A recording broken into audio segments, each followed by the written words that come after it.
Thank you very much, Paul Bashar and Mohammed, for your illuminating paper, which actually nicely complemented the first paper by John.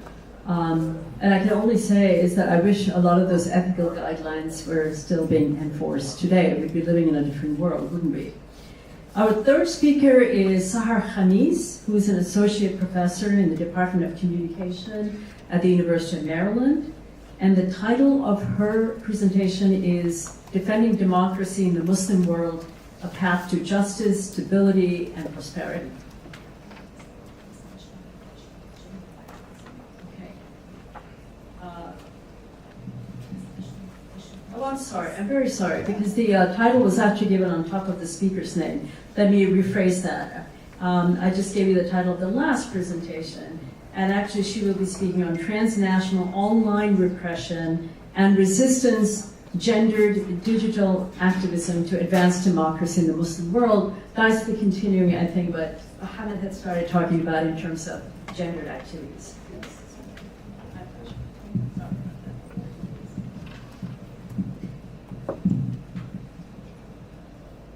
All right, Assalamu alaikum, everyone. Peace be upon you.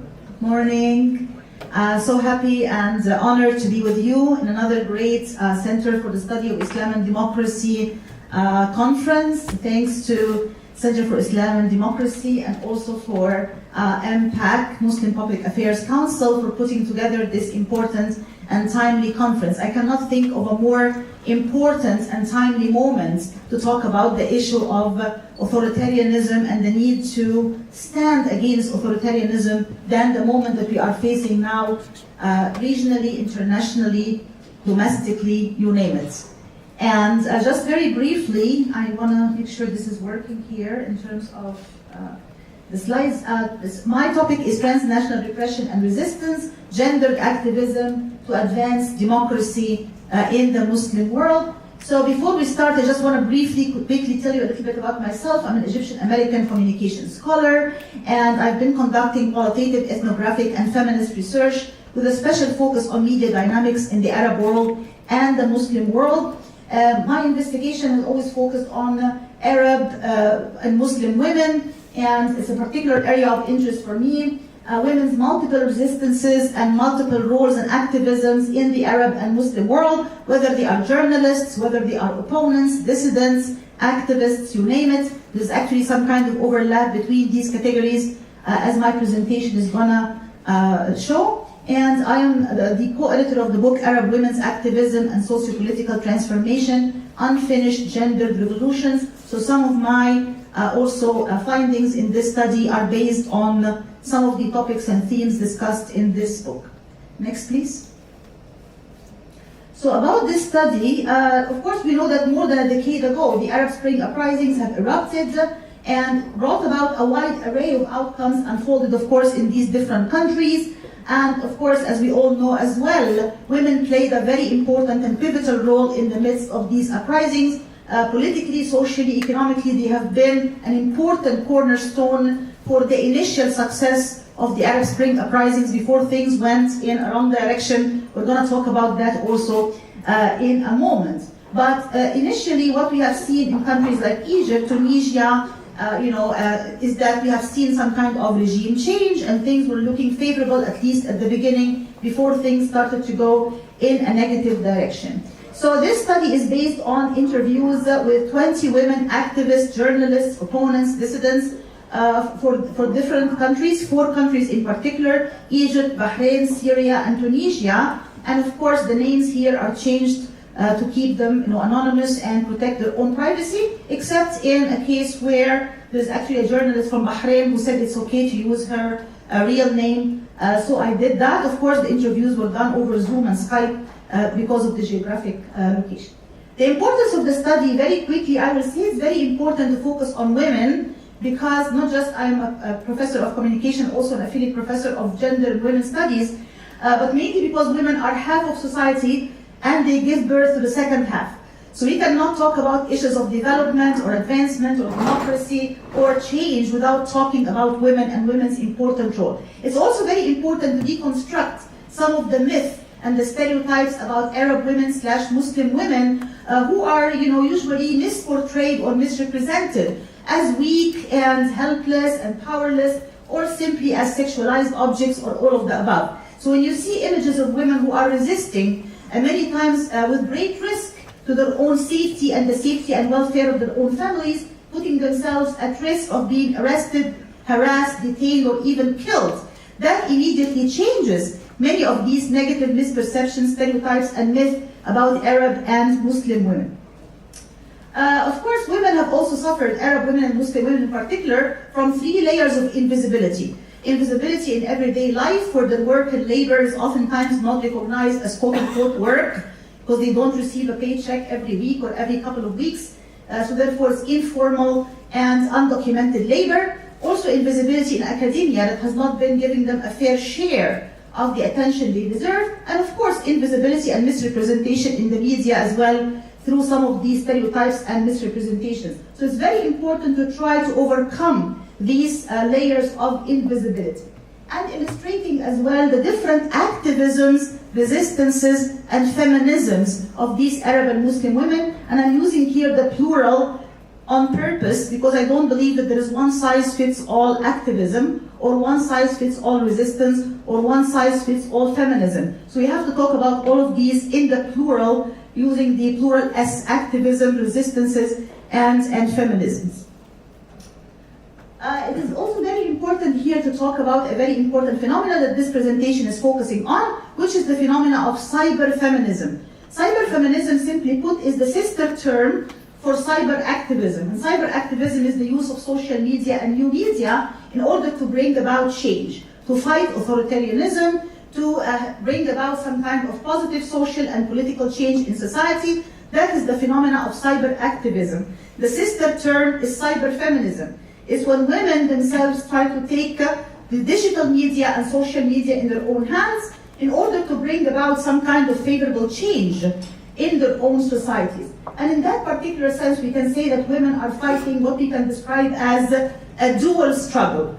In other words, they're joining their male counterparts, their fellow male citizens, in the struggle against dictatorship and authoritarianism. They're fighting against dictatorial regimes in the Arab/Muslim world, but they're also having a parallel dual struggle to also fight against patriarchy, misogyny, sexism, discrimination, and many other things that are impacting Arab and Muslim women in particular. So it's very important to talk about all of these issues and the role of new media and social media as important tools which are used by Arab/Muslim women in this regard. Next, please.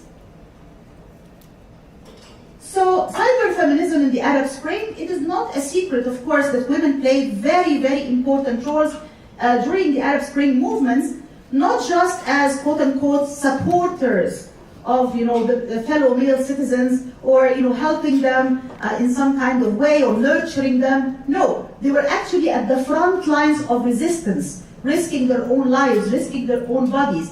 Very much activists and leaders. In many cases, we're going to see examples of leadership of some of these women in certain movements against autocracy and dictatorship and authoritarianism. Some of them were harassed, some of them were detained, arrested, killed, you name it. So they were very, very active and very much outspoken. And it's a very important thing to say that this particular moment showed some kind of grassroots activism across the board. It was trying to defy the top-down tokenism that existed before that in terms of the First Lady syndrome. Whatever the First Lady does or says gets the attention of the media. No, now it's the grassroots movement across the board. Everybody is participating from every corner of society, young, old, women, men, you name it. And of course, this iconic image from the heart of Tahrir Square in Egypt is very, very iconic. Whenever I talk about the Arab Spring, I always bring about this iconic image. Next, please.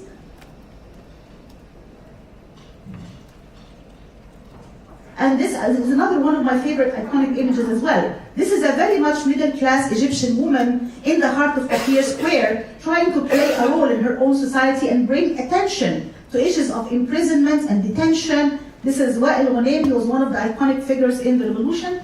And this woman was actually showing his image and saying, this guy was just detained, he was just arrested. When are we going to stop using things like the emergency law? When are we going to stop these kinds of, arbitrary detentions and arrests? And that's another iconic image of how social media in particular, Facebook, Twitter, played a very important pivotal role in the midst of these uprisings. That's another one of my favorite images as well. However, this is a very important moment of redefining what activism and resistance actually means, just like we were talking a moment ago about the indigenous, autonomous, bottom-up rather than top-down activism and resistance, which is coming from the grassroots, not from the top-down, but from the bottom-up, and engulfing different segments of society and different sectors of society across the board. Even women themselves, some of them were rich, some of them were poor, some of them were Muslims, some of them were Coptic Christians, you name it. I mean, there was this kind of inclusive moment of solidarity and unity. That is very important, and we also talked about the parallel revolution or the dual struggle of women in that particular sense, the socio-political kind of resistance and activism they have been engaging in. Next, please. The contributions of cyberfeminism, the digital media tools gave these women very, very important tools to mobilize, to organize, and to confront authoritarianism and dictatorship, to create some kind of resistance movements. It gave them the opportunity to amplify their own voices and to be heard, not just domestically or locally, but also regionally and internationally, bringing about awareness to issues like corruption, violations of human rights, sexism, misogyny, and other types of pressures that they were facing. The post-Arab Spring landscape, unfortunately, looks very different, with the reversals in the course of democracy in many of the so-called quote-unquote post-Arab Spring countries. We are seeing what we can describe as authoritarian adaptation and reassertion. In other words, these regimes are now, these regimes are now reinventing themselves again and starting to use measures like repression, arrests, detention, forcible disappearance. In the case of women in particular, they faced additional layers of doxing, trolling, character assassination, shaming on social media, profiling, and the list can go on and on and on. However, they started to use social media to create some kind of resistance, using three very important tactics: mobilization, documentation, and education. Mobilization is trying to bring people together in action. Let's organize a protest. Let's organize some kind of movement on the ground. Let's do something about it. And documentation, if anybody tries to arrest me or harass me or detain me, I'm going to use my cell phone camera as my weapon. I'm going to document this moment and I'm going to share it. It's going to go viral all over social media and on YouTube. And education is bringing awareness to society itself about the importance of democracy and the importance of women's rights. So they're engaging in three parallel struggles very quickly: a political struggle, a social struggle, and a legal struggle. The political struggle, of course, is pushing back against the governments which are authoritarian and dictatorial. One good example is a group called No Military Trials for Civilians, which was created by women lawyers and leaders in Egypt in order to try to stop any kind of military trial for any civilian in Egypt. Next slide, please. The social struggle pushing back against an issue like sexual harassment, which impacts women in particular, creating groups like Shoft Taharrush, which means I saw harassment, and Harass Map, which shows the places where these types of harassment are actually taking place. And the third one is the legal struggle. The legal struggle is often a blind spot. People don't talk about it, but it's very important to change the laws and regulations which are very much discriminating against women. Women were successful, for example, in the case of Tunisia, to create a new law which defines gendered violence not just as domestic violence, but as political violence, social violence, economic violence, any type of violence that women face in any sphere of society.